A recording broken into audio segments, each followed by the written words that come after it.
आज ही Doubtnut app download करें। Doubtnut पर होगा अब आपके सभी मैथ्स, केमिस्ट्री, फिजिक्स और बायोलॉजी डाउट्स का सफाया। बस अपने क्वेश्चन की फोटो खींचो, उसे क्रॉप करो और तुरंत वीडियो सोल्यूशन पाओ। Download now. हेलो एवरीवन, आज हम इस क्वेश्चन को सोल्व करेंगे जिसमें गिवन है students life was saved in automobile accident because of an airbag expanded in the form of his expanded from his head.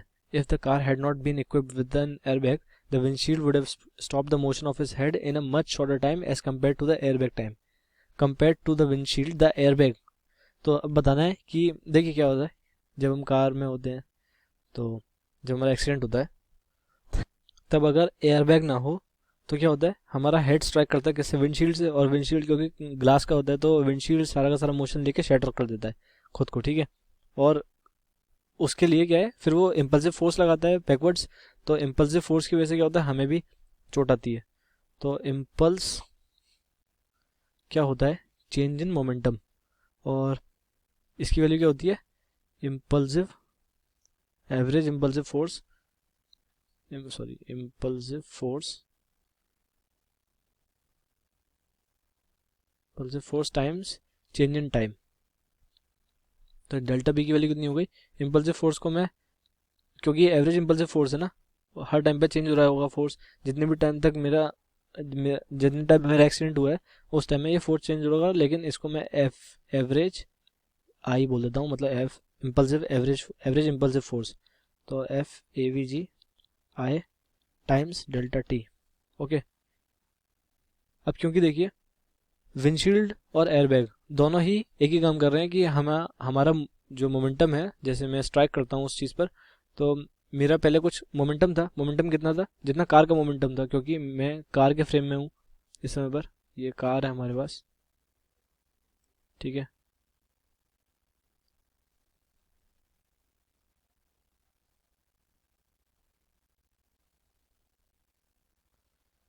ये कार है हमारे पास. तो मैं इनिशियली यहाँ पर विंडोज़ हैं, ठीक है.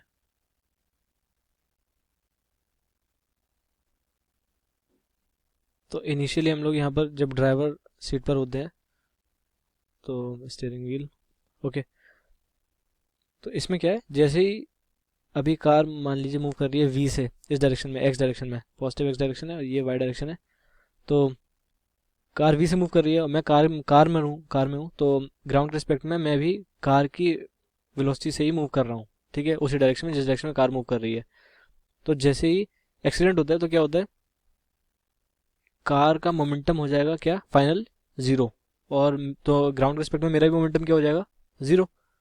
तो चेंज इन मोमेंटम कितना है, पहले था M V mass of the man times velocity of the man या फिर वेलोसिटी ऑफ द कार.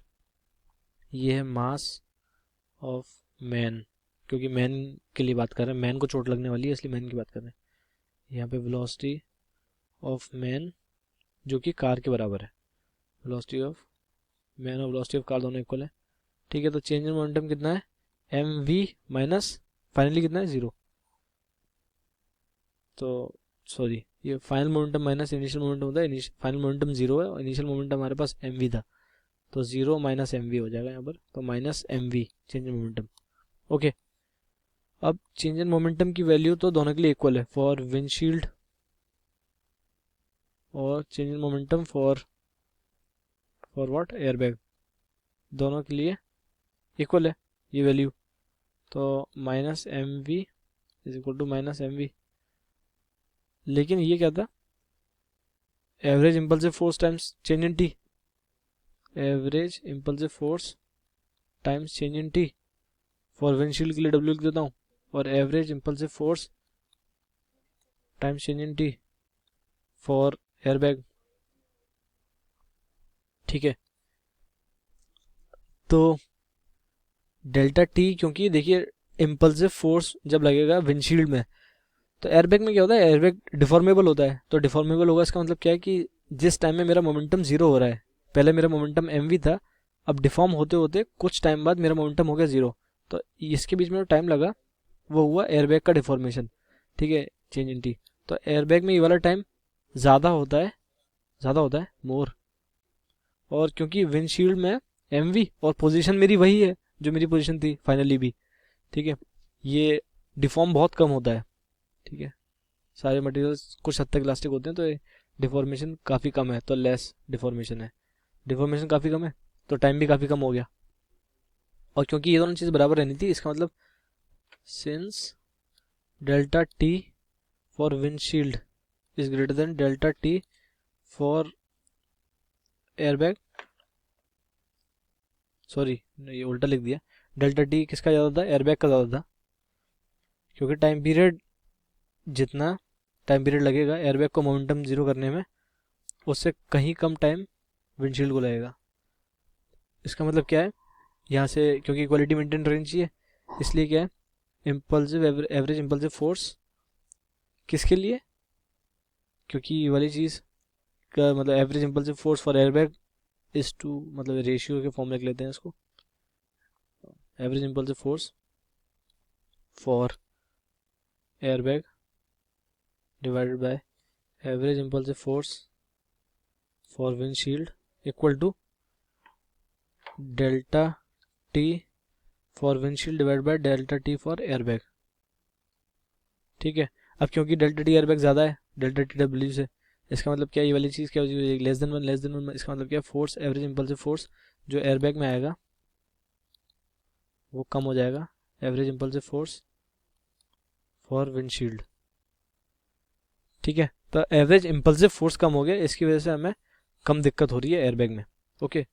तो अब ऑप्शंस पर आते हैं, causes a much smaller change in momentum, momentum तो सेम चेंज कर रहे हैं, तो इसका मतलब ये ऑप्शन सही नहीं है, क्योंकि मोमेंटम फाइनली क्या था, जीरो, इनिशियली क्या था एम वी, तो सेम मोमेंटम चेंज के लिए बात कर रहे हैं। Exerts a much smaller impulse, देखिए इम्पल्स क्या था, चेंज इन मोमेंटम दोनों के बराबर है, इसलिए इम्पल्स भी सेम है, तो इसका मतलब ये भी ऑप्शन गलत हो गया। Exerts a much smaller change in kinetic energy, kinetic energy क्या था, काइनेटिक एनर्जी इनिशियल कितनी थी आदमी की, for man, half P square upon 2m, sorry half नहीं आएगा, पी स्क्वायर अपॉन 2m।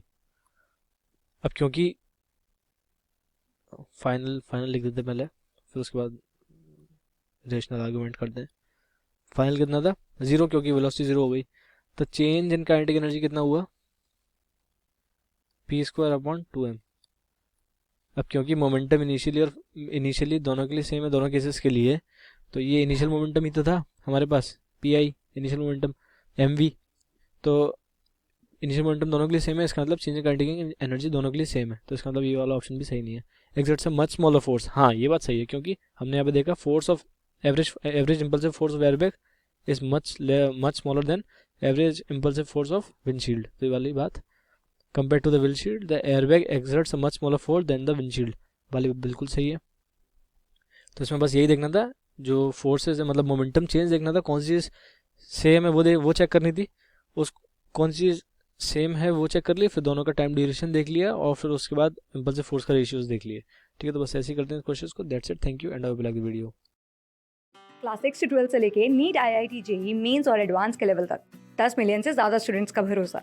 आज ही डाउनलोड करें डाउटनेट ऐप या व्हाट्सएप कीजिए अपने डाउट्स 8400 400 400 पर।